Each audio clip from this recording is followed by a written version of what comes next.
The Falcons are hosting the Seattle Seahawks. Seattle is a 2.5-point favorite. This is the tale of two seasons. Last season, there was the first 8 games. Atlanta was as bad as you could almost say any team in the NFL.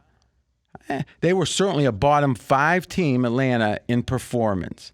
Then there was a bye, and they drank from this spring that was named for Ponce de Leon. No, I don't know what happened, but I kind of do. They ended up going 6-2 in the second half. They had 2 upsets that were double digits, if I recall. Hardly happens in a year. They had 2 of them. And what changed? The head coach, Quinn, said, I'm not calling the defense anymore. I think he finished that by saying, I know I'm fired anyway, so why should I work extra hard? And Raheem Morris took over, and he was on offense at that point. Now, he had coached defense before. He went over, and the defense got drastically better. So what do you do now? Do you look at Atlanta as the blend of the first half of the year and the second half? Or do you say the second half was so different than the first, and we have a tangible reason why? It's not just a miracle. It's like they changed who's calling the plays. I think you got to grade Atlanta 70% in the second half, 30% in the first. It's got to be weighted second half of last year, which means they're better than people think. I don't think anything else matters in this game. If you believe Atlanta was what they were in the second half of last year, then they should not be getting points here. If you think they were what they were for the season, the line's right. Would you agree, Fez, the market right now is assuming Atlanta was what they were for the whole season? Exactly. They're not giving the defense enough credit. Raheem Morris is the defensive coordinator this year. Until that changes, and as the season progresses, if Atlanta does play well, it's going to change quick. But until it does, it's going to be hard to bet against Atlanta. You're going to be wanting to look to bet on Atlanta. The Philadelphia Eagles are 6-point favorites at Washington. Now, listen, this is Fez's total of the year on the under 9.5? Yes. What do you think of this game? Mismatch in favor of Washington at the line of scrimmage. So Washington's D on the D line, very good. How good is Washington's D line? It could be the best in football or one of the top 5 in football. Yeah. All right, go ahead. And now the Eagles are injured on the O-line. So they lose Brandon Brooks, they lose Dillard, so they're down 2 linemen.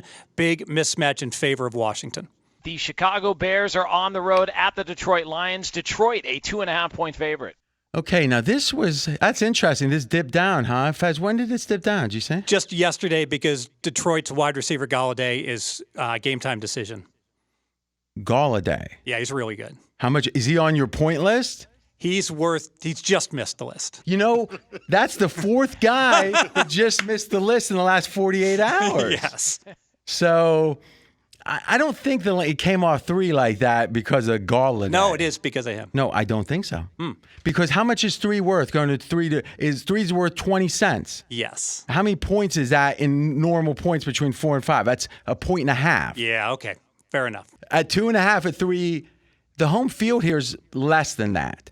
So the fact that Detroit's favored by 2.5, or they were 3 recently, means that they think Detroit's better. The betting market is saying Detroit's better than Chicago. But if you look at the win totals, Chicago's is 8 and Detroit's is 7. And you know what it says? That even Vegas hates Mitchell Trubisky. Because the assumption is with Trubisky, they're worse. But who's going to come in after? Not Trubisky. It's going to be Foles. And with Foles, let's say he plays 13 games or 12 games. They're saying with Foles, Chicago should win 8 games over the course of the season. But with Trubisky, they're worse than a 7-win team. Really, what's fascinating is if you go to the win totals, and then when those teams are playing, they're in line. There's not a lot of reason why one would be one way and another kind of way to bet the team would be another. This one jumped out at us.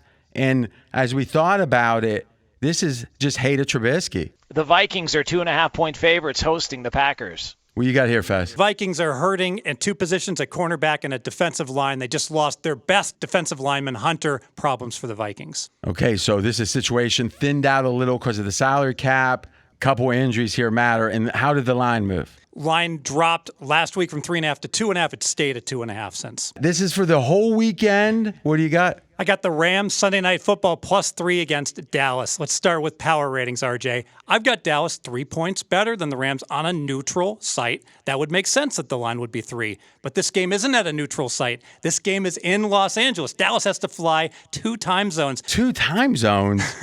They have to go That's to the going to fatigue them? Well, the traveling team, and you mentioned in COVID, is at a big disadvantage. We can debate how much that home field... No, I do agree with that. I think every road team, until we see what happens, could have a bigger disadvantage with all the hassles than we realize. I think that is an extra factor. So call it 1.5 for home field. Boom, we're at 1.5 is what my line is, and I'm getting 3. Already I have an advantage in this bet. You're saying that it's 3 points better, right? Yes. And the line's 3. Yes.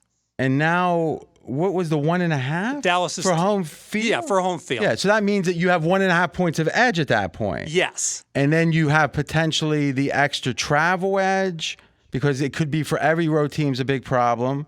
And what else? Also, Rams got blown out last year at the end of the year, so a blowout revenge certainly helps them to put forth their best effort. And Dallas has injuries on their O-line, missing 2 of their linemen from last year. Yeah, I love this game.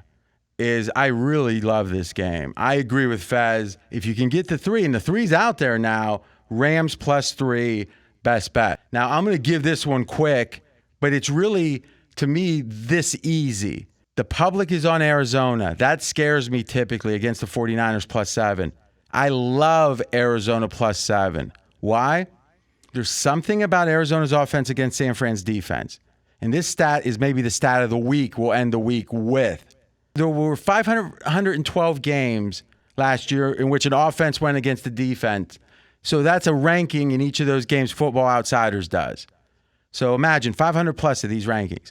Arizona's ranking when they played San Francisco was the 10th best the whole year for all the NFL one game and the 11th best the next game. 10 and 11 out of 500 plus against the second place team, the team that almost won the Super Bowl. That's shocking. There's something going on. Arizona's got a big edge, and that's will take the touchdown. RJ Bell, best bet of the week.